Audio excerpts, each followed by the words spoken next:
Hey, thank you all for tuning in with us today. Today we are joined by top performance business and relationship coach Jairek Robbins, who nearly a decade ago, at the young age of 23, received the Congressional Gold Medal Award from the United States Congress. And he works with Fortune 500 organizations to mid-market firms, helping businesses and entrepreneurs and really everybody achieve greater results in all areas of their life and their business. And Jairek, hey man, we're really honored to have you joining us today. Well, thank you for having me. Just to clarify real quick for everyone who's tuning in, wherever you are out there in the world, it's the Congressional Award Gold Medal.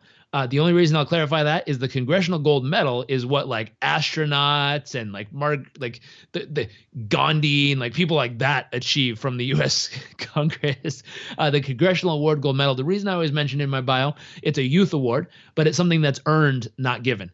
And meaning there was 200 hours of personal development made by the age of 23, 200 hours of physical development, 200 hours of physical development, personal development, and volunteering, 400 hours of volunteering. And then the final piece was living in an environment unlike your own for at least 4 nights. I ended up living 3 months in a village teaching organic farming over in Uganda to complete that 4-day task. And so I'm very proud of that because it's something where I just wanted to represent that ever since I've been young, I've always been someone who's been aware of what are the accomplishments, what are the things I can go out and accomplish or achieve that not only give me a cool little, up there you can see them, gold, silver, and bronze medal that I can hang on my wall, but really truly make a difference in the world. And so the neat part was knowing like, hey, I get a cool medal, but the beautiful part is I delivered 400 hours of community service before 23 years old to people who really needed it and made a meaningful and hopefully lasting impact in their lives and businesses and community. No, that's awesome, man. And it's thank you for clarifying. And you did all that before you were 23 years old, right? And I think that's a pretty significant accolade or achievement, if you will, especially when a lot of people nowadays aren't really getting into any kind of mission-driven career or purpose-driven activity in life until they're late 20s, early 30s, sometimes even later. So it's cool you got a really early start, and I think that hopefully that inspires other people too. It's like you don't have to wait until you're 40 or 50 to figure out what you want to do in life. You can figure it out now, no matter what age you are. But I actually received an email this morning. It was beautiful from this young lady, and she wrote me and she says, my mom, when she was leaving a battered woman's shelter, got a copy of some of your material and started reading it. And I just wanted to say thank you because it helped her make a decision to have a different life than she was living prior.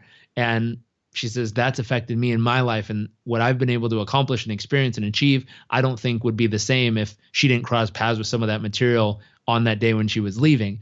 And I just wanted to say thank you because now I'm taking what I've learned from my mom and from you and what we see online, and I'm going to go over to India and share it with other women there to hopefully empower them. She goes, thank you so much, signs her name, and then it says her name, 14 years old. Wow. I was like, dang, homie. Like, wow. I mean, I was expecting it to be like 35 years old, like, all these decades have gone by since my mom life has changed, blah, blah, blah. And she's like 14. I was like, holy mackerel. So just to reiterate, like seeing other young people make the decision to say, hey, I'm going to go make a difference. I'm going to find a way to get to people who need me and do something that matters is remarkable. And there's also something beautiful in there as well, which is her mom. Her mom was going through a traumatic experience in life, it sounds like. I don't know the details. I just know what came through in the email this morning. But her mom was going through a very traumatic experience. And instead of allowing that to bury her and cause her to become bitter or frustrated or angry, it allowed it to build her into someone who's compassionate and giving and loving and who shaped this beautiful young woman that's aspiring to become someone who can go out and help others aspire to be beautiful as well. And beautiful meaning bright souls who's trying to make a difference in the world and wants to give and wants to have an impact, not just live to take or get from the world. Well, it's a great example and a great message, especially for what we're talking about today, which is really about living with purpose and achieving success through living with purpose. So, Jairek, I guess my first question for you is, we all have, I would say, similar but often unique, and in some cases even different definitions of what success actually means. So maybe you can first start by defining success from your own terms. Sure. So I would always start with the bank account because it clearly represents true success. Just kidding. But I figure whoever's watching should just like their breath should be like when I said that. So just joking with everyone. Really, truly. Just I like messing around if you haven't noticed yet. Success is different for everybody. You know, for some people, success is building so many schools. For some people, success is so many dollars or cents in a bank account. For some people, success is how many countries you travel to. I remember there was a young woman, I think, who just beat the world record for traveling to every country on earth below a certain age, and she won the Guinness Book World Record for it. For some people, it's getting Guinness World Records. For other people, it's knowing that you helped one person today. And so in our business, I've taken all the different theories and concepts I've heard over the years, and I've combined them together. And I said, you know what? There's certain things that, you know, a certain amount of people we want to reach every day, week, and month. There's a certain amount of accomplishments we want to achieve as far as accolades or, you know, financial success or abundance in that way. And then I also wrote down, like, really specifically, how do we know we've ultimately won every day? How do we know our business is ultimately successful? And the ultimate test of our business being successful is we've reached one person who needed us most at the exact moment they needed us with the exact message they needed that day. And if we can do that every day, we are ultimately successful as a business. And what's wild, though, is we have no clue how that's going to happen every day. We don't know if that's through a text, a tweet, an Insta photo, a Facebook Live video, an interview we do like this, an article we write, a blog post, the way we treat someone walking down the road between the gym and the office. We have no clue how that's going to unfold. But all we know is as long as we get to that one person who needed us today, we've succeeded as a company. And what's amazing is by focusing on that, we literally get emails and texts and messages and all kinds of stuff every day pouring in of someone saying, you don't know how much I needed to hear whatever that was today, this moment. And so it's wild. It's a different concept to run a business on as far as a metric to try to measure, but it's working for us. And that's what I've always, I can't say always, that's the way I've done it for the last probably 5-6 years now. And it's beautiful because it gives us deep purpose in all that we do as long as we get to that one person. It also gives us space to allow ourselves to achieve the huge results over time. Because I've realized a lot of entrepreneurs, to speak to them for a little bit, a lot of us entrepreneurs have goals and we want to achieve them yesterday. And so every day we look up and we're like, why am I not there yet? Why haven't I coded 10 times more than today? Why have I not earned 10 times more? Why have I not reached 100 times more people? Why have I not accomplished more? And when you make your goal to do both, so extreme examples, meaning I just need to reach the one person. I just need to write the one line of code today. I just need to find the one thing that matters and accomplish it. And ultimately, I hope this dominoes into reaching as many people as humanly possible on this planet, reaching the billion people, making the billion person difference. When you can do both, I found there's interesting beauty in that. And it also allows you to continue to have huge results while cherishing the small moments in between. And those small moments become the most beautiful aspects of life. I love it, and I think simplifying it that way and really having a specific but very simple and not overly huge, massive goal of achievement or success each day. Like today we have to reach 10,000 people and help them. It's like that one main person, because you never know how much you impact that one person's life. They can go out and impact 10,000 or 100,000 people, and you were a contributing factor to that. And I think simplifying that for each person tuning in, figuring out what is that for you. That also sparked something in me that I want to share that, when I first kind of got into the personal development space in teaching and sharing and started a company, it was about 10 years ago.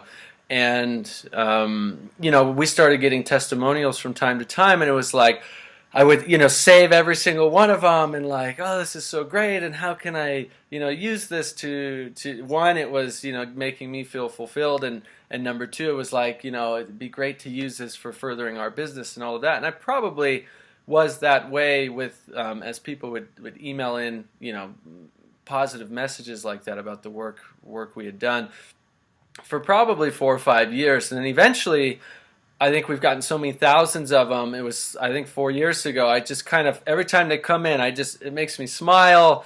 I'm grateful for it. I bless that person in my mind. If I have time, I'll write them a quick response. But it's like, thank you, and then we move on. I don't save them and try to use them anymore. It's just like it becomes a natural part of the work that we do, right? Yeah. And I think that's wherever anybody's at in their business or their career, honoring that one person who sends you a message that you helped impact their life, whether it's one person or it's hundreds of thousands or millions of people. Yeah. And it's fun. I'll go have meetings or interactions with different people, and bless the cross paths of people of all different levels of what they've accomplished or earned. And I remember at one point I was sitting down with a guy, and he was a consultant. He was trying to ask me, like, is your business really as successful as that you think it could be? And I said, yeah, it's beyond the success I think it could be. And he's like, really? Well, what numbers are you trying to hit? I said, one person a day. And he's like, you call that a business? And I was like, yeah. And he's like, that's not successful. I said, really? And I said, let me show you a letter. And I pulled out a note, and it was a lady that had written us a note who read our book. And she read our book. She went through one of our other programs, and she wrote us a note. And she was a soldier that had been deployed multiple times overseas in war. And she got back, and she was struggling with immense PTSD. And in the letter she wrote, over the last few days, weeks, and months, I've had my firearm in my mouth multiple times with the thought of pulling the trigger, because I was struggling so much in my mind, I didn't think I could ever get through it. I ran across your book. It helped me to define how I want to live life in the future. It helped me to define a way I can actually make that happen. And I just wanted to say thank you for helping me find my reason to live again. And I showed it to that guy. I said, okay, you tell me one person didn't matter on that day. And I said, how many dollars would you need to make to compare to that? It's priceless. It's someone's life. It's priceless. And my thought is, if you can recreate that impact, like you've done thousands of times now, but if you can focus on creating that impact again and again and again and again and again, all the other success stuff, that'll show up. You'll get the money and the houses and the cars and the trips and the building the schools and traveling the world and giving back and starting your foundation and doing all the beautiful things you want to do on the side. But if you can just focus on how do I reach that person when they need me, and how do I get through to them with whatever they need today in a way that can just move them, that really comes back to, hold on, let me achieving success by living with purpose. But that thought, really, truly, because it's purpose driven. There's a deep meaning and a deep foundation underneath that success you're chasing or producing, and I think that's in the end. I doubt either of us are going to look back at our business and be like, damn, I wish I would have made a few more zeros in that bank account. Like, it's going to be nice and awesome, and the zeros are cool. It's fun to watch it grow. But I'll tell you, the day when you look at your account and there's $100,000 in there versus the day you look at your account and there's $100 million in there, it's great. That's awesome. More zeros. You can give more and do more things and take more trips and help more people and write more checks.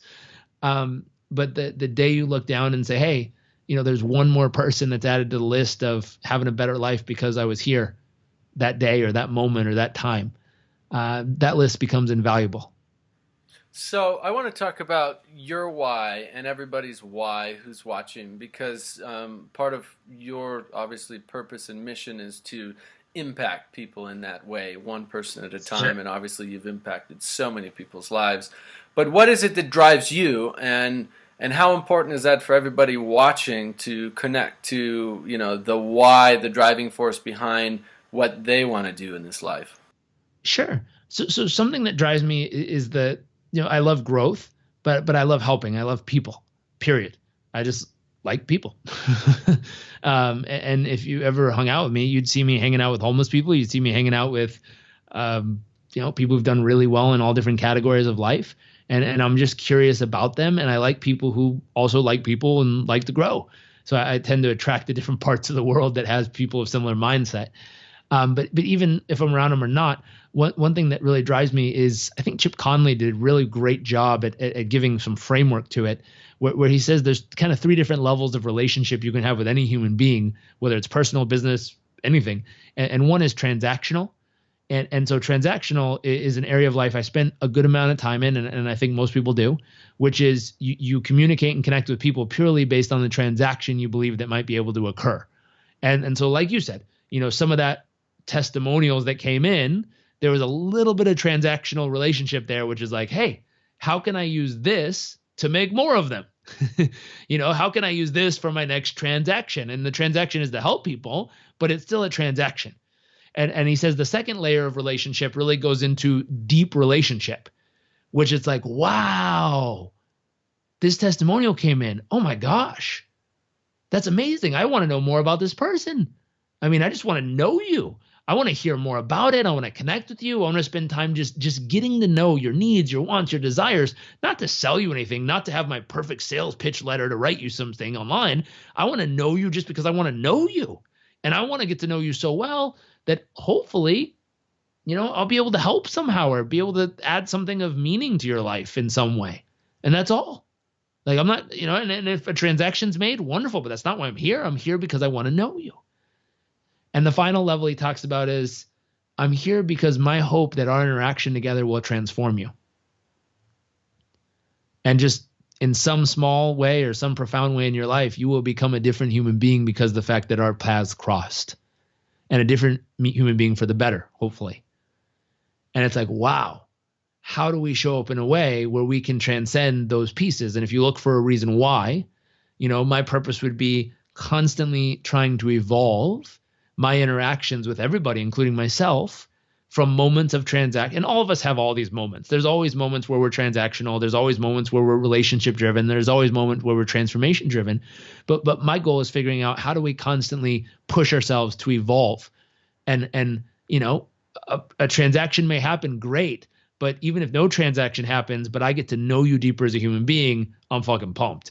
And if I get to know you deeper and I offer something I heard, something I saw, I don't know, something someone else said, and somehow it affects you in a powerful way that moves beyond this moment, and you become a different or better human being because of it.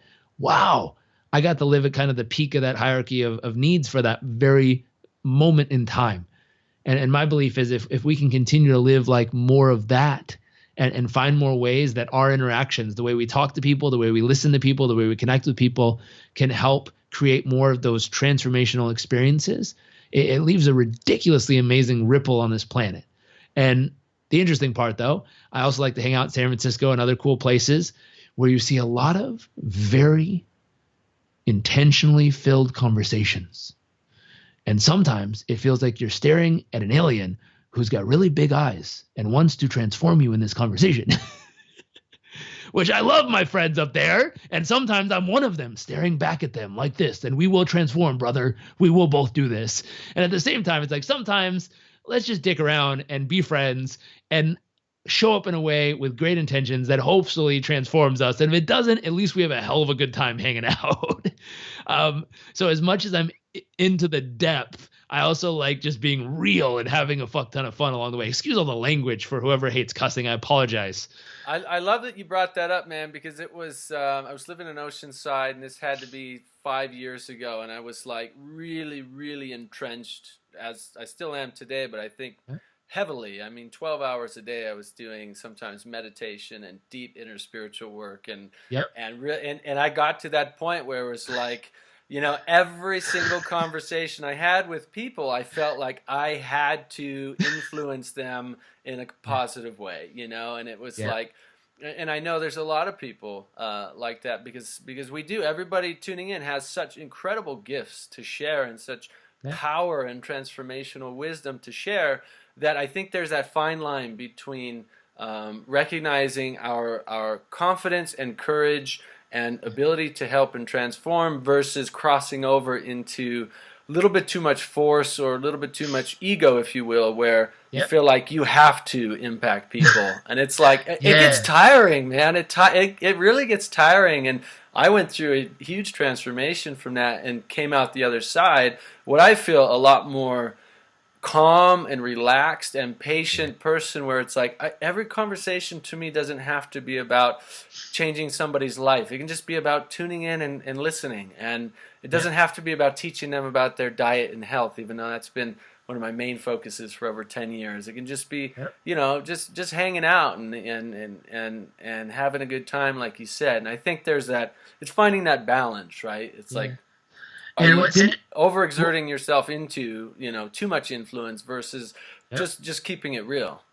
Yeah. And there's a beautiful, I think it was Alison Armstrong that wrote about it, where she talked about developmental stages people go through. And there's two towards the end of a man's journey she talks about. And some women relate to this as well. But the thought of, she says, I think she called it a king and an elder. And she goes, all men eventually evolve, or all masculine energy eventually evolves to this place where they become a king. And the king is, they know the one thing that they feel they can add to the world or community of value. And whether that's their knowledge, their laughter, their joy, their security, their safety, their abundance, their whatever, that's the one thing they want to offer everywhere they go. And if you want to see this, if you want to know how to light up, like brighten an older man, watch them at a family gathering or a community. When you see a bunch of older men together, they're either one, the life of the party, meaning they're standing in the middle and their gift is valued in that moment. And that one gift they share. And when they share it, other people value it and appreciate it. And oh my gosh, they are the life of the party. Or they're sitting in the corner, hunched over by themselves, not saying a word to anybody because they feel that their one gift is not valued in this room. If you want to light up that old man sitting in the corner, figure out what he thinks his gift is and ask him about it and just listen. And you'll see someone go from shriveled up in the corner to as bright of a human being you've ever seen, because he thinks his one gift is valued in that moment. And it is, as long as you give it the appreciation and acknowledgement and respect of what it is. Well, and that takes us back to what you were saying earlier, is that, wanting to make a difference in people's life is really genuinely caring about that person, right? Genuinely being interested in that person. And if you are that type of person, you can go to any environment with any group of people, whether you relate with them or not, on let's call it a superficial level or an external level. And you can have conversations, meaningful conversations with every single person, because you're genuinely interested, you genuinely care about those people. Exactly. And the one thing that Alison points out is most of us only evolve to that stage, and only a very, very small few of us evolve to the next one. And the next one is in that king stage, she calls it. They don't feel valued if they can't give their gift. In the elder stage, they feel valued all the time, and they realize when they can give their gift, they share it. And when it's not needed, they still feel completely valuable in society. And so there's a little bit of a twitch where it clicks in us guys' heads, or the masculine energy's heads, for those who relate to that, where it's like, oh, I'm still valuable even if I'm just being right now. Like, I don't have to do anything. I can literally just be here. And by being here, I'm valuable in this community. And I don't have to say or share or do anything. And it's like, wow. And she says only a few of us live long enough to kind of nudge into that category where we feel radically comfortable in our being without having to do or give anything. We just are. Well, and it reminds me of this word right here. Oh, no, it's not on this bottle. I thought it was on this bottle for some reason. It's got some other good words on it, but I thought it had generosity on it. That reminds me of what I feel the real definition of generosity is the ability to give without attachment. I mean, I guess that's my definition of it. I love it. And when we get to that level of like, I'm going to give just because I feel like giving and helping and supporting, whether it's money, it's time, it's energy, it's a smile, it's a hug, but with non-attachment. You don't care if it affects the other person in any way whatsoever. You're just doing it because you feel that that's the right thing to do in that moment. I mean, I think that's what generous is, and I think all of us could, practice a little more being generous today, yeah? Absolutely. So we're going to take a quick break. We're going to be right back in just a minute. We've got some more fascinating, inspiring conversation with Jairek. Everybody hang on here.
here at Unify Festival in New Mexico. Beautiful gathering in its first year. I can't even imagine what it will be like next year. This weekend has been one of the most magical experiences of my festival career. I still feel like I haven't explored enough after 3 days, so it was awesome. It has been the most inspiring and heart-centered festival I have ever been to.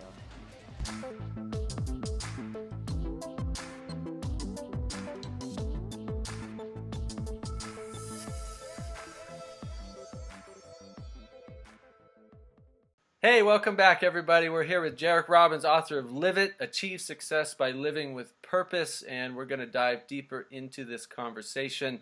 Jairek, I want to ask you, so we're talking about living with purpose. We're talking about each person defining success and what it means to them and starting out simple and precise with something they could focus on every day that actually means some level of success for them, making a difference in people's lives, being generous in a way of giving without attachment. And what I would love for you to share is from your book, Live It, what are some practical things people can do, like maybe 3 steps or a few steps people can do to start living with purpose right now?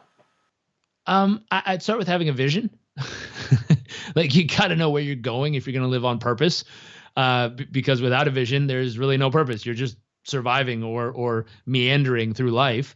And so, as simple as it sounds, the very first step is figuring out what's your vision for who you want to become and how you want to live. And I always start out with something I read a long time ago. I forget whose book it was, but it's talking about creating your ideal day vision. And it's what we themed our first chapter on, which is figuring out how would you like to live your day-to-day life so that if that was the only day you got to live, it'd be fulfilling. It would be, you'd feel enriched, you'd feel alive, you'd feel purpose-filled. And Brennan Burchard, he had a great 3 things. He said, you feel like you really lived when life gave you the opportunity to. You grabbed a hold of that moment and lived it fully. You really loved when life gave you the moment to pour into another human being. You poured 100% of your heart and soul into that moment, and you really mattered. You lived in a way that will far outlast you, meaning the ripple of how you showed up in the world will continue to reach people in a meaningful way beyond that moment. And so my thought is, how do you design that day for you? And it's different for everybody. For some people, it's building their amazing business. For other people, it's raising their amazing kids. For other people, it's doing something in the world. It's building a hospital or a school. For other people, it's different. But what are the key factors that go into making your ideal vision for your ideal day? And so chapter 1 helps people define that. Chapter 2 and 3, after you come up with your ideal vision for what you want to accomplish, the next big steps, to be specific, you got to break it down into daily action steps. Like, it's nice to have a giant vision. And I read this somewhere else. It was the concept of the difference between a North Star or a distant shore, I think they said. And it was a great concept. And your vision, there's kind of 2 pieces here of why these 3 chapters correlate really well together. The ideal vision becomes your North Star. And so when I heard the author talk about this, they said, your North Star, you don't go outside at night and say, hey, yeah, see you guys later. I'm going to go to the North Star. Like, you can use the North Star to guide you in the right direction, but you do not assume you're going to walk outside, jump in your car, and arrive at the North Star in 35 minutes or however long it would take to get there. 35 years or whatever it is. But that concept, like, you leave home using it as a guide, not as a destination. So chapter 1 would be creating the ideal vision of your life that becomes the guide or your North Star to lead you towards the way you want to live life every day. Now, chapters 2 and 3 would become your destination, meaning the finish line. So what are the specific things I need to accomplish in the next, let's say, 12 months in the major categories of my life? So health, emotions, relationships, finances, spirituality, business, the major stuff, the important stuff. And where do I want to land up? What's the end result? What's the outcome I want to accomplish? Based on that, how do I work it backwards in the daily simple tasks I can measure and reproduce every day that are going to lead to that end outcome? So simple as a marathon, how do I get to mile number 1? How do I get to mile 2, 3, 4, 5, 6? And how do I get to that end result and cross the finish line at December 31st this year? That concept. So we break it down. So 1, have a huge ideal vision. 2, break it down into tangible daily action steps, which is unbelievably reasonable and easy. And a lot of people know it up here, but the reason the book's called Live It is it's not about acquiring more conceptual knowledge of what can work and understanding you realize how different, the difference it can make in your life. It's really simple. Take the concept, write it down, take the paper, and go live it. Go do it. The reason we titled it Live It is I grew up around freaking seminars. And so I grew up around all these people constantly writing down their dreams and goals and desires. And then you see them 12 months later, you're like, how's life? And they're like, it's good. You're like, did you do everything you wrote down? Not yet, but I'm going to write it down again because that'll help me get there. And it's like, dude, take the first paper, go outside and get the fucking work and just get it done. And what's interesting is the whole concept of live it. Every chapter in our book at the end has something called a live it challenge, which is take the information you learned, write it on the paper, and go do it in the world. And the hope is it's an action manual. So for those of you who are deeply versed in personal development, you're not going to cross paths with any like profound thought that you've never heard before in this book. But what you are going to get is really simple, daily, consistent actions to take that, if done consistently, you and I know will absolutely lead to the results you're really going after. One simple other thought, a third thing. So one, have a North Star vision. Two, have a simple daily action plan that can move you forward and help you make progress. The third part that I would take from there, I'll do 3 and 4. Number 3, learning how to avoid the opponents that are naturally going to show up on your journey. And one chapter is called The 3 Opponents, because no matter who you are, no matter what you're doing, no matter how much you've done in the past, inevitably, I don't care if you're Steve Wynn, who's a billionaire hotel maker, who's about to build your next $7 billion hotel. I guarantee you're going to cross paths with someone, even though you've done multiple $2 billion hotels in your past. I guarantee you're going to have lunch with someone one day who goes, well, that's a ridiculous idea. Why would you do that? And we call that an external opponent. They don't know much about you. They don't know much about what you're doing, but to them, it's a silly idea, and they voice it. And it's the first type of person you have to overcome to go, make your dream a reality. Second one, it's going to be your old business partner, your spouse, your family member, your kid. And they're going to be like, oh, yeah, remember last time you tried that 10 years ago and it failed? Why repeat the process? I don't want to see you get hurt again. Just don't. Just skip it, okay? And it's like, oh, my gosh, that hurts. Why would they bring up that time? Oh, and they push your button. They don't hold anything back because they know you. You have a very day-to-day relationship with them, and very often it's like it's a punch to your nuts, if you will, or your gut, if you will. That's like, and the truth is they're trying to protect you from pain. Yeah. I mean, they're not trying to hurt you at all. I mean, they're trying to protect you. Yeah. And that's the worst part, though, because them trying to protect you seems justified to them. But in reality, it's like you said, it's a good old punch to not want to get punched place. And it leaves you on the ground going like, why would you do that? That hurt. And if you can get over that moment, not throw up and stay focused and you stand up, keep moving forward.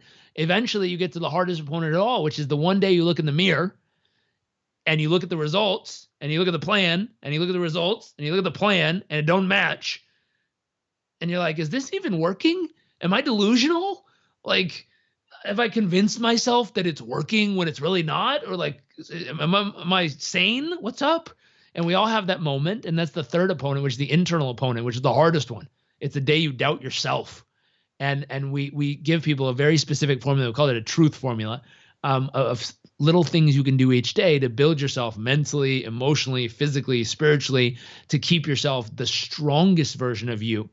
So that literally when life takes a swing like that, whether it's you doing it to yourself, someone else, or someone you've never even met, it doesn't even dent you. And we wrote a great blog about this on our blog called The Only Soda I Approve Of, because I'm not a big fan of drinking soda in any way. But I wrote this concept, and the simple concept for people listening to give you a tangible here is if you took a soda can and we opened it up and poured it out and gave the empty can to a small child, that small child can crush it and dent it very easily with its bare hands. If you take the same can, you fill it all the way to the top, and then you pressurize the can so it's pushing good pressure out. Hand it back to that child, it'll have a very difficult time denting it, and almost impossible for that kid to crush it with its own hands. And so what's wild is that same philosophy with you. Do you have a routine that you do every single day, mentally, emotionally, physically, spiritually, that fills you up and then pressure seals you against the pressures of life that life naturally puts on you every day. Because if you don't, then you're like most people. And most people, what they do is they wake up, they're kind of like a quarter full from yesterday. So it's like warm soda from the day before, which is disgusting. And then they go out into the world with whatever's kind of already floating around inside of them.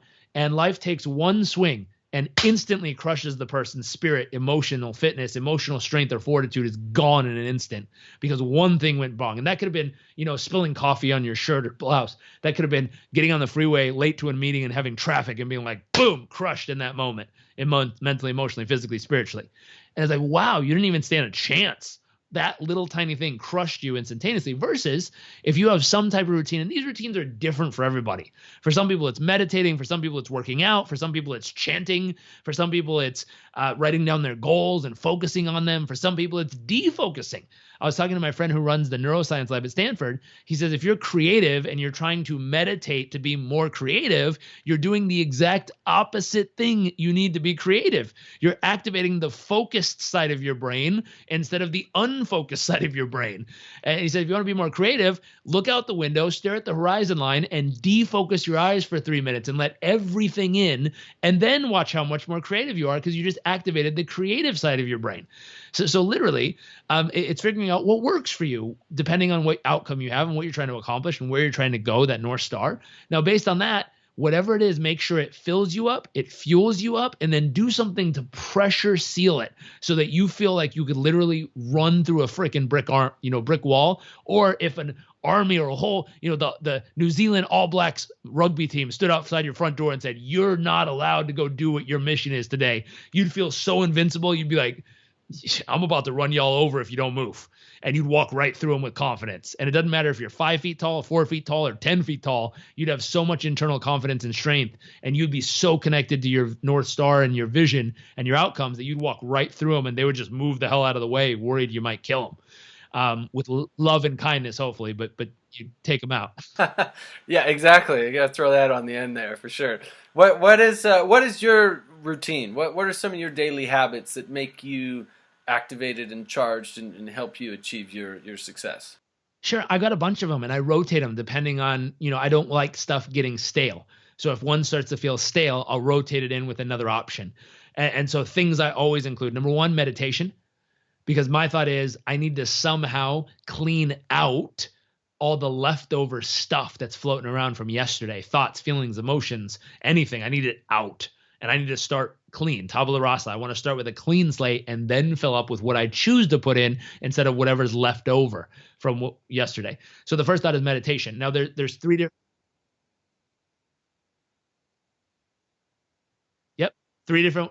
ways.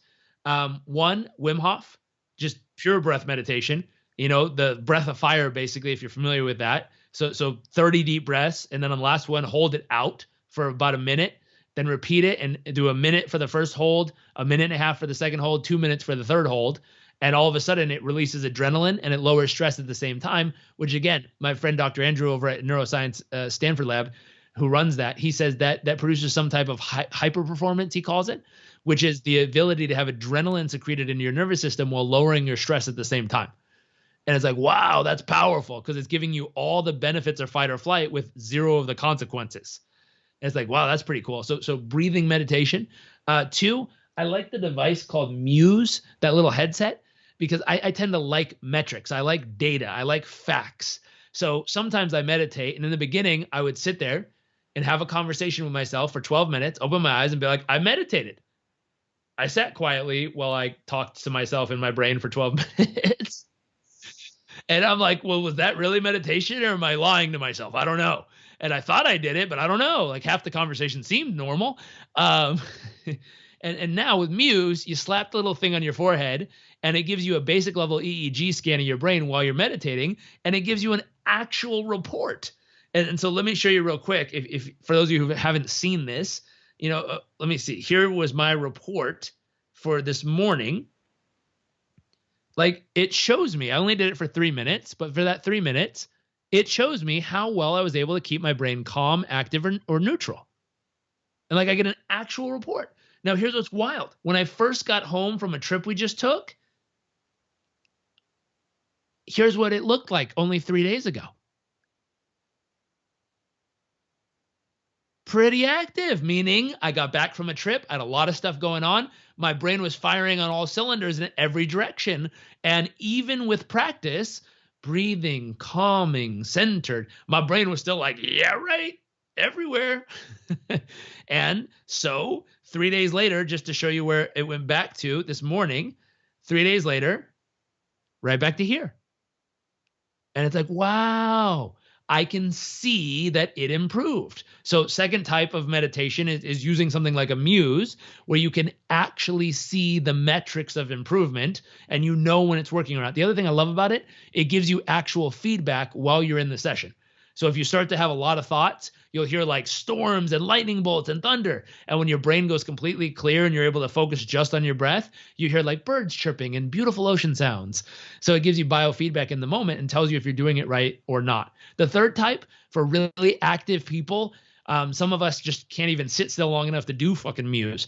So for those people, I'm with you some days. And on those days, I like chanting and doing like a singing type of mantra meditation, which I found a song called Ong So Hong. And I think it means something profound in Sanskrit. I don't know what it means. I like the rhythm, and it's a 20-minute chanting song. So I just sing along, and I hope I'm chanting something good into the world. I'll find out later. It's really about it's about your vibration of how you feel about what you're saying versus just the words itself, right? I mean, exactly. If you don't know the meaning, at least you're sending a good feeling of a positive. Yeah. I'm hopefully sending lots of love into this world, but I have no clue. It could be like, I don't want to make up any bad intentions. I think it's a good intention, so I'm going to leave it at that. But it's 20 minutes of the same Anybody who's watching, I can guarantee there's somebody who's watching that knows that that mantra and what it means. Email us, reply to this, send me an email, let me know what it means, and I'll forward it to Jairek. Thank you. I'll finally know what I've been yelling to the world this 10 years of my life. I could probably Google it, but I just like to believe it's something special, so I don't want to ruin it for myself either. And that thought, though, because it's a rhythmic chant that creates a vibration in your body, wakes up every cell. And what I like to mix with it for a little advanced move is I like to mix with it a visualization of a chakra cleanse. So as I'm chanting it with every Ong So Hung, I imagine that golden light flowing through my body, filling up my toes, my ankles, my knees, my calves, my thighs, all the way, to that coccyx bone, and then going that red chakra. And I see the root chakra light up. And once it fills all the way up, then I see it explode and send that beautiful red bright rays everywhere in the world. Then I move up and let it fill up to the orange chakra. And I see that one do the same thing. Then the yellow, green, all the way up to the blue, the purple. And then I see the crown chakra open and just bam, the golden light explode everywhere and hit everyone I love with all that beauty and magnificence. Since we don't have the time to get into all the science behind this, I do want to encourage everyone listening, listen to the Howard Martin interview we're doing here on the summit. He's one of the co-founders of Heart Math, and if you want to look at the science behind exactly what Jairek's talking about and the impact it actually has that can be measured scientifically, it's not, our ancient ancestors have known this stuff for thousands of years, and for a while, a lot of people thought it was just, airy-fairy whatever, and now our science is catching up and saying, no, this stuff really freaking works, and it makes an impact that is measurable. So, anyway, anyone who needs that scientific validation, listen to Howard Martin here on the summit. Yep. And it's a good time to live, because now we can start to see the proof that we've always wanted for us science people. And it's neat. We can see it. So I start off with that meditation. From there, I'll hop on my treadmill desk behind me. You might be able to see some of those vision boards, a little pseudoscience there, only because it's not technically, scientifically, empirically proven that vision boards make dreams come true. But I can tell you is they've worked for me. They've worked for thousands of other people or millions of other people around the planet. And I tend to believe it, so I go with it. And I like them. And I can tell you most things that I've put up on that board, one little kind of quasi improvement I made was I always looked at a board that had everything I wanted to accomplish in the future. And for some reason, my brain would kind of challenge some of it and be like, really? Do you really think you're going to get there? And I'd be like, okay, shut up, brain. Like, just believe. And then after a while, though, I was like, wait a minute. How do I kind of interweave something that would give my brain more confidence? So I not only put all the things and places and experiences and contribution I want to make and difference I want to create, I started to put some things I've already done that were very meaningful and purpose-filled to me and interweaving them. So now when my brain looks at it, I see things I've accomplished and say, I'm damn proud I did that. And I see something right next to it I want to accomplish and say, I'm damn proud I'm about to do that. And now I start to put them next to each other so my brain can't tell the difference between something I've already done and something I'm about to do. For whatever it's worth, my little twist on adding to those vision board concept, but it's really simple. And you know, something I also saw written, I think it was on one of Oprah's websites, is instead of just putting the standard car, money, planes, boats. I have one of those from when I was young. I think you might be able to see it down there in the corner, and it's cool. Instead, comb through and find images or words or things that actually make your heart skip a beat through excitement, things that actually bring your nervous system to life. Those are the things you want on that board instead of just stuff, because that's what everyone else puts. So really make sure you find stuff that brings you to life, you know, makes your heart skip an extra beat. Now from there, just to sum this up really quick for you. So the meditation to clean out, the up here, a lot of that's visualization and affirmation. So as I'm walking, I speak aloud my 20-year vision, 10-year vision, 5-year vision, and then I switch from a vision to goals. Then I do my 1-year goals, 6-month goals, 3-month goals. Then I do this month's goals, this week's goals, and today's outcomes that I must achieve in order to be on track.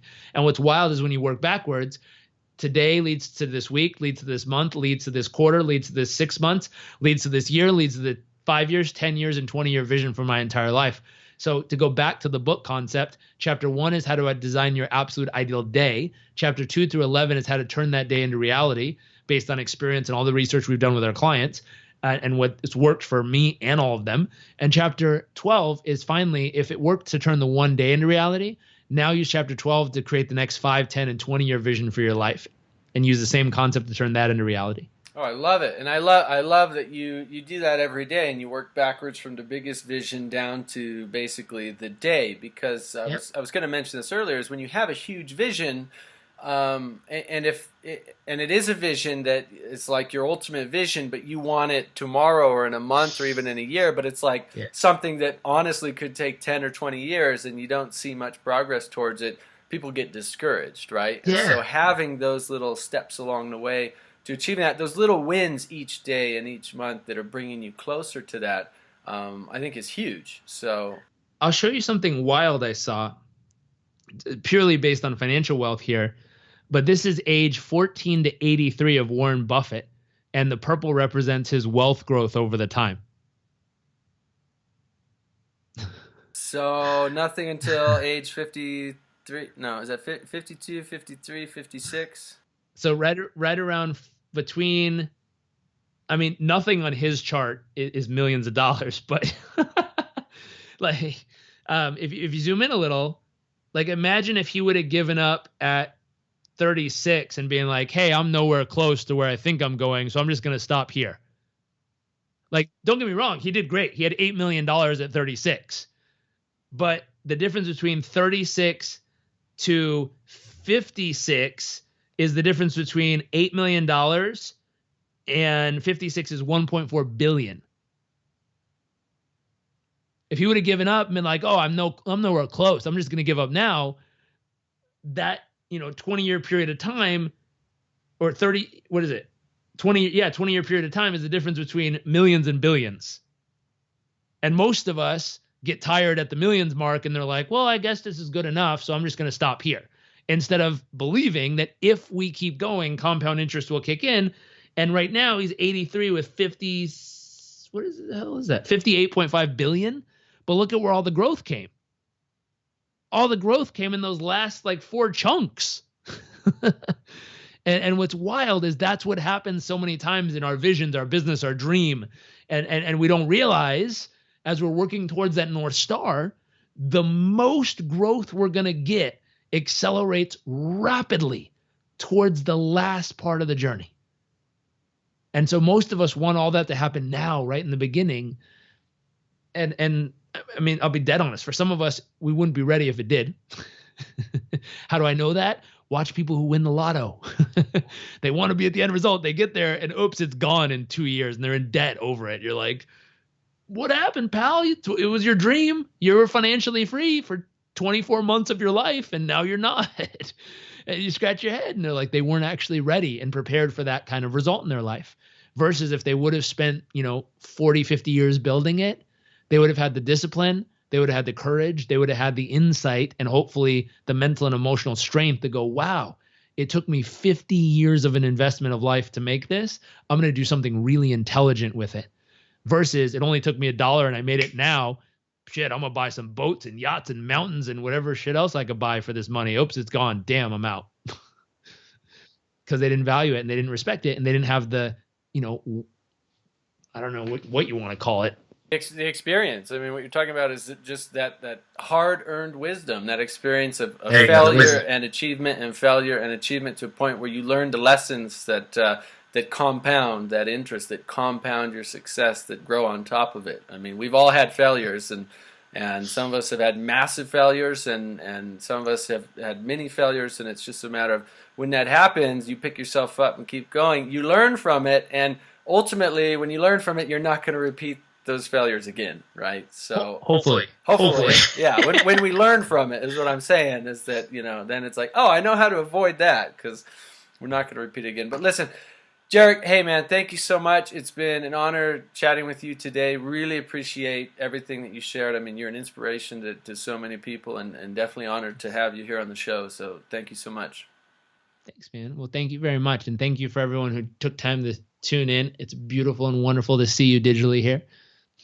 Awesome. So that's all we have for everyone tuning in today. You can learn more about Jairek, his work, his coaching. Take a look at his performance coaching and business coaching and relationship coaching, as well as pick up a copy of his book at JarekRobbins.com. Thank you all so much for tuning in, and we'll talk to you on the next interview. Take care.